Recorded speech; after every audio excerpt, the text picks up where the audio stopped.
we're going to be doing Musk Watch, which is now pretty much a daily occurrence where Elon Musk does some really horrifyingly awful further succumbing the platform into the absolute disaster. Elon Musk tweeted, and this is yet another instance where his own website that he bought for $44 billion is fact-checking him. He said, Twitter drives a massive number of clicks to other websites / apps. Biggest click driver on the internet by far. Readers added context they thought people might want to know. The reverse is true. Twitter drives 7% of web traffic referrals. Facebook drives 74%. Pinterest drives 7%. On my site, Twitter is the 8th biggest driver, barely ahead of DuckDuckGo, represents 1% of traffic. Search is number one, obviously, 74% to 7% numbers here, only among social media, not all referrals. Now, that didn't stop Elon from being a fucking clown ass, just an absolute moron, an absolute fucking baboon on the timeline. Once again, Elon Musk truly showing everybody that you could be like this petty, narcissistic, thin-skinned billionaire who knows nothing of what he speaks of. Here's what happened to friend of the show and follower of mine, Ed Markey. Now, not on this account, but the other account. But Ed Markey, who is the U.S. Senator for Massachusetts, for those of you who don't know, Ed Markey, okay? Good guy. One of the main advocates for the Green New Deal. Okay, cut the Malaki. I'm Ed Markey. All right, that guy. For those of you who don't know. A Washington Post reporter was able to create a verified account impersonating Ed Markey. Okay? I'm asking for answers from Elon Musk, who is putting profits over people and his debt over stopping disinformation. Twitter must explain how this happened and how to prevent it from happening again. Remember, this is a fucking senator, okay? This is like literally a national security concern. If you can have a verified senator, all of a sudden, you are opening up the space to an infinite amount of national security concerns, okay? Now, one other thing I have to mention about Ed Markey is that, like I said, he's a big Green New Deal guy, okay? He is one of the guys that is responsible for Tesla even operating, okay? Remember, like, that's his guy, or supposed to be. In a normal world, Elon Musk, if he was like not this like petty fucking grievance-backed, I'm a right-winger now type billionaire, he would recognize that, one, this person holds a lot of committee positions, and right now his company is under hot water. Elon Musk's company is under hot water by multiple different government committees, okay? Not limited to the FTC. I would probably not turn around and shit on one of the biggest like advocates of green energy, renewable energy in fucking Congress in general. And yet Elon Musk couldn't stop himself from being, perhaps it's because your real account sounds like a parody. People for Bernie immediately chimed in and said, probably not a good idea for a troll a high-ranking senator with a history of taking down rich people who just happen to sit on multiple committees which regulate your businesses the day after his party retakes the chamber. I mean, like, I cannot imagine the transparent stupidity, even without Ed Markey's committee assignments. Like, if you are literally looking at a senator who is talking about a security flaw in your new corporate endeavor that you are driving into the fucking ground, your answer probably shouldn't be this snarky, idiotic nonsense like, perhaps the real account sounds like a parody. Especially when, like, what is really stupid here is that, like, if you think Ed Markey and his ideas are a parody, you're basically admitting that Tesla is a parody, because Ed Markey's ideas are one-to-one comparable with why Tesla even exists. Ed Markey and the things he tweets literally are part of the reason why Tesla still exists to this day, which is hilarious. It's doubly hilarious for him to say that. Of course, 148,000 of his fucking sycophantic losers liked it. And Markey turned around and said, one of your companies is under an FTC consent decree. Auto safety watchdog NHTSA is investigating another for killing people, and you're spending your time picking fights online. Fix your companies or Congress will.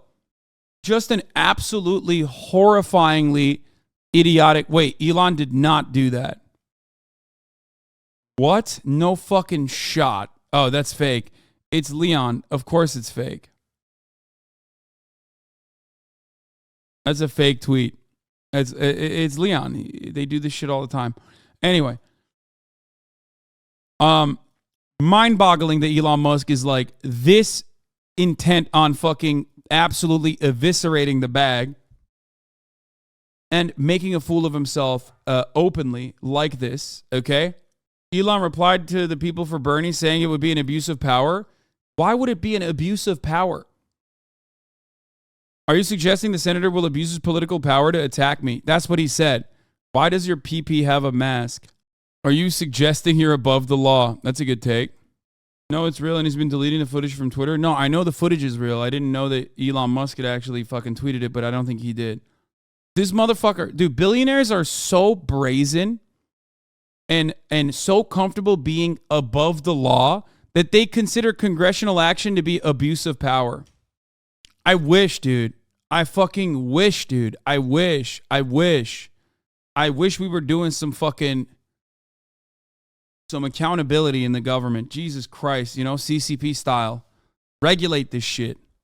Another oh fuck moment for Elon. If you need to laugh this morning, Elon's idea of curbing abuse for Twitter Blue was predicated on if you get suspended, I keep your $8. And I think after 12-hour sessions with puppets and background music, he finally grasped the idea of credit card chargebacks.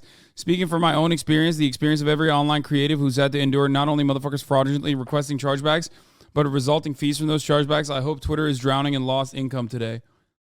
I mean, not really. You want to know why Twitter's not drowning in lost income today? Because the needle didn't move in a fucking capacity that was actually going to generate revenue. It was like, what, 1 million, 2 million in revenue in a month? That's nothing. There wasn't any income to begin with, so that there is no income to lose. You know what I mean? They probably lost extra money, but it's already drowning in lost income regardless, you know? Getting word that a large number of Twitter contractors were just laid off this afternoon with no notice, both in the U.S. and abroad. Functions affected appear to include content moderation, real estate, and marketing, among others. Contractors aren't being notified at all, and they're just losing access to Slack and email. Managers figured it out when their workers just disappear from the system.